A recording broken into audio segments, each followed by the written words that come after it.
TSM looking to try and take it down. They get Altec, and TSM on the verge of breaking history will make their 10th consecutive final.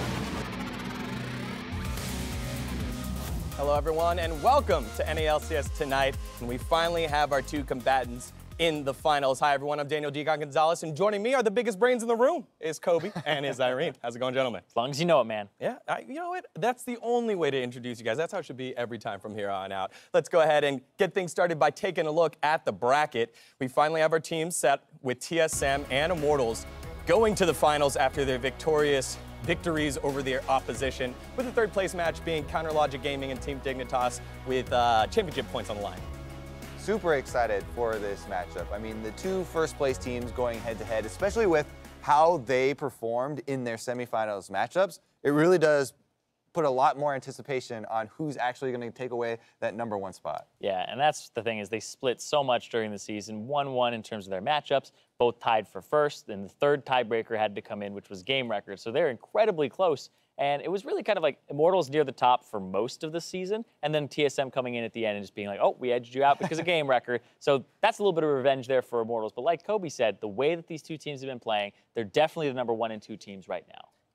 And in the previous round, we saw the teams struggle that had buys. Not so much this series. Let's start with the TSM versus Dignitas series here. Dig had a game plan coming in, but everyone has a game plan until you get punched in the mouth. That's exactly what TSM did. How do you deal with Bjergsen when he's winning all these lanes that by like 20 CS? You're like, we're supposed to be counterpicking and we're supposed to have this advantage here. But I do feel like Dig had some good drafts, winning lanes a lot of the times, especially bottom side, but they were never really able to exploit it. And TSM just had superior kind of macro play and decision making, and they showed their veteran status, and they showed how hungry they are. And I was afraid they would get complacent because they had already qualified from Worlds from C9 losing. And so that was the fear, but it looked like from what Doublelift was saying, they never even kind of slowed down. Yeah, TSM, definitely a lot of veterans on that team, and they have always been one that really value that work ethic and continuing to put in the hours. For Team Dignitas, though, during that series, it was really fun to watch because especially the team fighting has been something where they've been able to come back from terrible situations as well as control games really well throughout the season. So pretty good showing, honestly, for me from Team Dignitas. I really enjoyed especially a lot of the ways that they were able to use their crowd control and a lot of the combinations they were able to pull off. They were able to fight from deficit and make it a little bit of a series. However, it was mainly through Bjergsen that was a big detractor from their plan. TSM just playing through their mid laner. As we take a look, he was the player of the series, and just look at those stats. Dominant. Oh, incredibly well deserved. Pretty much across the board, just smashing lane regardless of the champion or the matchup over Keen. And that was kind of a player disparity, regardless of what you're going to give him there. They even early picked the Lucian, and he was still able to come out on top, regardless of what the rest of the composition was going to be for Dig. Yeah, I had a lot of question marks about the first draft phase that came through and why TSM were leaving up these obvious choices, and then for them to come in with the Kassadin counterpick there, and Bjergsen just bullies the lane from pre-level 6 Kassadin was extremely impressive. That being said, the most recent thing in your memory for that series is going to be the Cho'Gath that takes up half the screen that TSM had. It's as big as a barn. Yeah, he was able to tank up. He was also able to get off those high-value feasts that even melt the opposing team's tanks. Yeah, it becomes kind of unfair when it's frontline, like trying to burn through frontline. Cho'Gath kind of wins those. And when in, I think it was game 1, where Dignitas had to ban like Galio, and then Cassiopeia was the obvious pickup. They had actually banned Cho'Gath as their first ban in second phase, and I was like, wait a second, I didn't think TSM had really played so much Cho'Gath. Are you really afraid of it there? But there's a big reason they were banning it, and so it's one of those things in retrospect you go, oh, okay, maybe they shouldn't have been able to get that. But that happens a lot with TSM. You're like, how'd they get these champions? Because they look so good on so many different ones. Yep, and TSM, obviously the winner of this series, but another big winner from this is Immortals, because Immortals, with that loss to Dignitas, now punched their ticket to Worlds, and they had a big series against CLG, making CLG look a little silly. Yeah, it was pretty funny seeing all the Immortals guys cheering for TSM since they're going to be the next opponents, and Smithy was tweeting out, oh yeah, how often does a reverse sweep happen? When Dignitas won their game, it was like, ah, just kidding. But yeah, Immortals themselves were incredibly impressive as well, and a lot of the TSM members have been giving a lot of credit to this team. Ever since Smithy joined, ever since Song joined, their mid-game especially is just so crisp. It seems like their decision making is just very, very quick, and they're benefiting a lot from that, considering the players, that they now have in playmaking situations. Yeah, and whenever I have players like Flame that I was watching him and even Cody's son back in spring, I'm like, these guys are almost, I have high doubts that they're ever going to be able to be big team players. I feel like they're always a little bit behind, or I feel like they don't know how to really play for the team, but that completely shifted in summer. And you usually have a pretty good read on those, but they were able to completely change that around, and they're in the finals because of a lot of their teamwork, right? A lot of their teamwork, a lot of the fact that everybody on this team is mechanically great. And a fun thing about Xmithy, this will actually be his 4th appearance at Worlds and his 3rd team doing so. That's right. XDG, CLG, and now Immortals. But speaking of Xmithy, in the series, Game 1, he struggled a little bit. One of the guys that stepped up was Pobelter. But overall, the player of the series, without a doubt, was Ole. Ole coming up huge in that series there. He's up on the screen. Ole, Ole, man from all over the world. This is his 4th area that he's played in, and he came up big here. He speaks multiple languages, too. I'm pretty sure he's at 3 or 4. So, man all over the world. He roams around the map, speaks every language, too.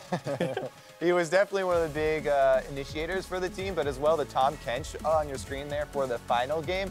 Critical saves onto Pobelter, who is doing so much of the carrying for the team as well. Yeah, when you think about, like, support mid synergy, it's like, oh, CLG, right? Afromu and Huhi. And I was like, no, they actually were able to do that to those 2 guys and shut them down. And it was just really impressive because that's a synergy that you don't usually consider.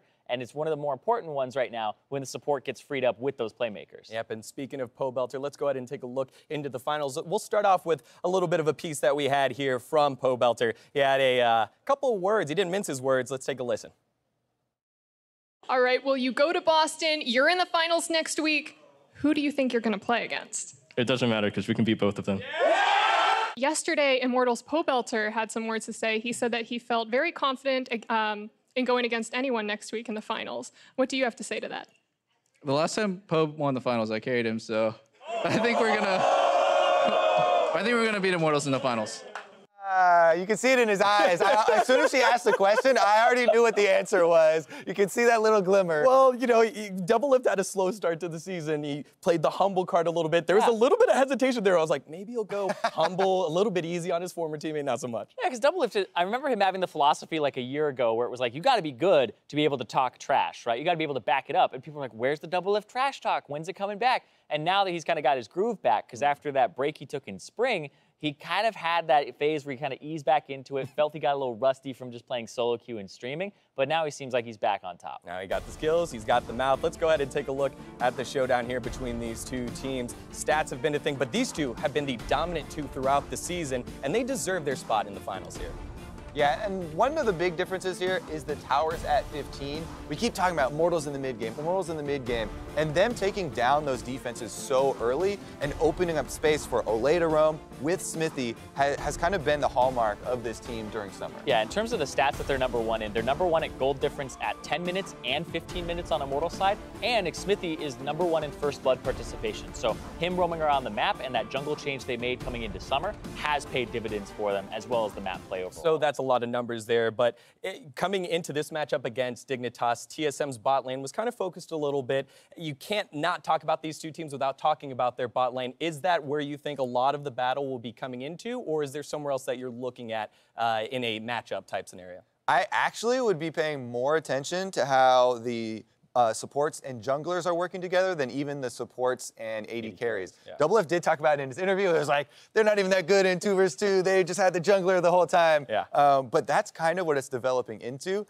and why so many people have been hyping up Smithy and Ole like as MVP candidates even. So I'm very curious to see how Biofrost and Svenskeren are going to be able to answer this. Some of the things that have haunted Svenskeren in the past were him going for invades by himself. That was definitely a long time ago, and TSM have made improvements in that area, but this is going to be the team to test those. Yeah, and they're very aggressive in terms of where Smithy is tracking people. I think he's probably the best jungler at reading the enemy jungler and kind of taking different contingencies into account, because when he played against teams like even Dignitas, where they would kind of have Shrimp do weird routes, or even Lyra on Envy, he kind of was like, okay, I'm respecting that that's a possibility. So if TSM pull out something new, I feel like Smithy still has the ability and capability to be able to find those things and kind of call them out. Right, so with CLG's loss today, or yesterday in the semifinals, there's only one old guard left here in TSM, and TSM's been a team that has been dominant in the finals, has definitely been around for such a long time.